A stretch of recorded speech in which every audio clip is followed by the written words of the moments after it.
In 2019, I was so excited for our 10th anniversary dance recital weekend. Happy happens here. My dance studio, Stage Door Dance Productions, had finished a difficult multi-year rebranding, a period of time I refer to as my personal renaissance, and we were finally in the midst of our most successful season to date. To put this show weekend into perspective, it was operating on a $60,000 plus budget. The venue is booked 3 to 4 years in advance. We would have 2 days and 5 shows featuring 500 plus dancers and 2,700 plus audience members. Families fly in for this momentous occasion that typically sells out within hours. My leadership team and I could not wait, and as we cruised into the venue on Saturday morning, breakfast in hand, we were excited for the days ahead. As we pulled into the loading dock, it felt eerily quiet, and we noticed a stranger awaiting our arrival. He walked over to the passenger window, knocked, and casually asked, "Do you want some bad news?" No, we did not want some bad news. We were ready for a magical weekend. The bad news on this particular day was that an overnight electrical fire had taken out all of the power in the venue. Until the power returned, we were not going to be able to have our shows. 500 plus dancers, 2,700 plus audience members, all arriving in minutes. Everything was on the line. We were facing tremendous financial loss. We were told that we would have to communicate extreme disappointment to our studio families. This would undoubtedly impact their faith and trust in our brand, meaning they may not enroll for future seasons. So what were we going to do? A dancer since the age of 2, I thought back to how much that annual recital weekend meant to me every spring of my childhood. And I knew there was only one answer. We were going to have our shows as scheduled. The staff and I jumped into action. With outdoor generators, we snaked cords through the backstage area and ran the show off of Shakespearean-style footlights. The first show started 15 minutes late. I walked onto the stage slightly unkempt and profusely thanked our community for hanging with us. While the weekend might have felt unconventional and unexpected, I reminded them that we were there to celebrate our dancers. And that's what we did. The question, do you want some bad news, can be presented in so many different ways. It can be personal or professional. It can happen to you or by you. It's disruptive, chaotic, and provokes change. It cultivates creativity and innovation for those who are willing to rise to the challenge, asking, do we rise or do we fall? 2 of the greatest hardships of my life started with bad news. The death of my father in a trucking accident when I was a toddler, followed by the death of my mother from a long, determined battle with breast cancer when I was 9 years old. To help process this grief in my childhood, I would turn to creative and imaginative outlets to help process and cope. I would convince my cousins to star in living room performances, with a memorable one being a reimagined interpretation of The 3 Little Pigs. I would conceptualize, choreograph, and costume full shows to the Billy Joel River of Dreams album and the Bodyguard soundtrack. I had imaginative studios featuring students, staff, attendance rosters, programs, and schedules. I believe our 1996 recital was themed A Perfectly Poppins Program. In the midst of all of this, I unknowingly gained coping skills that would help prepare me for any obstacle, challenge, hardship, or disruption that might come my way. I was taught that your circumstances can motivate and shape you, but they cannot define you. I had no idea how much that would pay off. Fresh out of NC State University and smack dab in the 2008 financial crisis, I signed my first commercial lease for the dance studio that I envisioned as a child.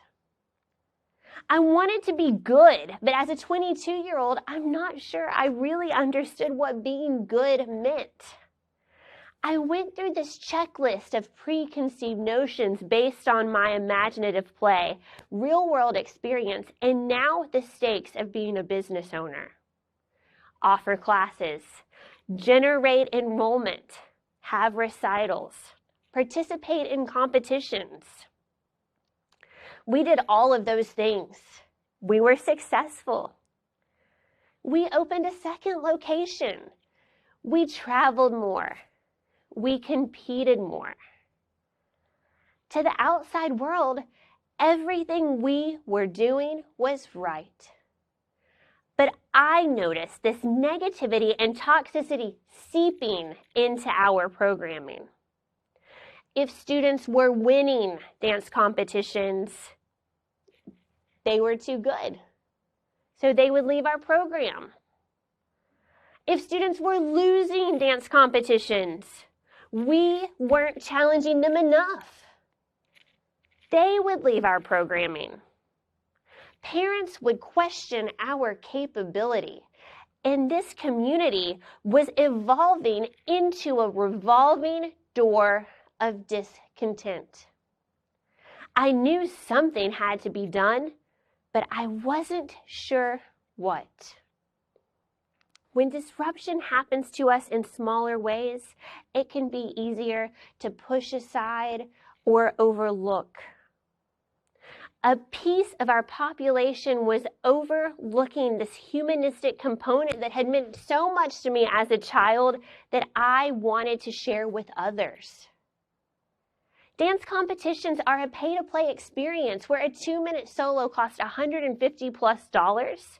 There's no regulation and adjudication, and wins and losses are purely subjective. This third-party, deregulated industry was negatively impacting the culture of our students, families, and staff. I knew we had to make some radical changes. First, we landed on 4 pillars that would guide the way: technique, performance, community, and character. Everything at Stage Door Dance would need to tie into these 4 things moving forward.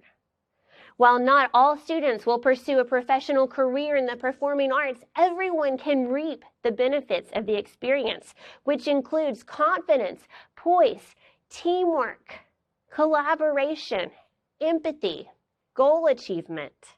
Second, we completely nixed the competitive piece of our programming, replacing it with a unique intensive training program rooted in leadership and peer-to-peer philanthropy. We wanted to focus on how good it would feel to use our arts to give back versus the more ego-oriented experience of the competitive dance industry. The synergy of our community around this new idea was palpable, and it felt great to see us using our talents to elevate our community. Finally, we established the tagline, "Be More at Stage Door," a personal and professional mantra that challenges us to take the baseline expectations of something and elevate it to excellence in dance, in the studios, and in life. As we started implementing all of these changes, it took time, but the culture that we envisioned, created, and activated was slowly starting to pay off. Enrollment was increasing, and more people were subscribing to this new thought philosophy than we ever imagined. We were hitting goals, and we had a tremendous trip to New York City planned for January 2020. 80+ members from our stage door dance community would travel to New York to take workshops with Broadway performers, experience stagecraft, attend leadership sessions, and celebrate the performing arts. The experience transcended anything we had done in the competitive sphere, and we were on the right track. 2020 was set to be our year, and for 2.5 months, it was. Then the pandemic happened. All of our worlds were turned upside down. Typically, when we experience crisis, we rally together for our communities to help each other out. But this time, this was on a global scale, and nobody was immune from the impact. As I thought back to how dance and performance helped me cope with childhood trauma, I knew there could be no interruption in our programming. Our students would rely on this space to keep them happy, healthy, and safe as they navigated the uncertainty. We literally and figuratively never stopped moving. I hadn't missed a year in performance since 1987, and this was not about to be the first. Within 48 hours, we fully converted our program to a digital format. We taught the year in performance via Zoom. The performance transitioned to an outdoor film shoot where we shot 142 routines in 36 hours in our parking lot. The statistic was swirling that 1 in 4 dance studios were closing. I'm not going to lie. There were times where I would question whether or not we would make it. Enrollment dropped. The pandemic kept going. We weren't immune to the economic impact. Yet, I knew if we leaned in to community and character, we would make it. And that's what we did. It wasn't luck that enabled us to get to the other side. Instead, it was that rock-solid commitment to technique, performance, community, and character that we established during our rebranding. We collectively committed to offering this art to our students in every way possible. Digital, drive-through parades, outdoor events and experiences, indoor programming with extreme risk mitigation. The strength of our community protected us from the fragility of this period of time. Crisis leadership, especially for extended periods of time, is tough. But I knew from the moment I logged on to my first ever Zoom class, a leprechaun dance party, and had 35 preschoolers staring right back at me, ready to activate their imagination in ways that were new to us all, that we would be okay. The thank you notes from our community steadily rolled in as parents recognized the work that our team was doing to keep our dancers happy, healthy, safe, and engaged. Their notes felt organic and sincere, something that we didn't have prior to the rebrand that felt so special and natural now. We chose to write our narrative. Whether it be questioning an industry that wasn't building resilient and empowered dancers, or overcoming an economic global meltdown in which no one had immunity, disruptions propelled us to confidently navigate our community and culture and thrive. We'll continue asking who we are, how we can do better, and what we can gain from obstacles that may actually contain opportunity.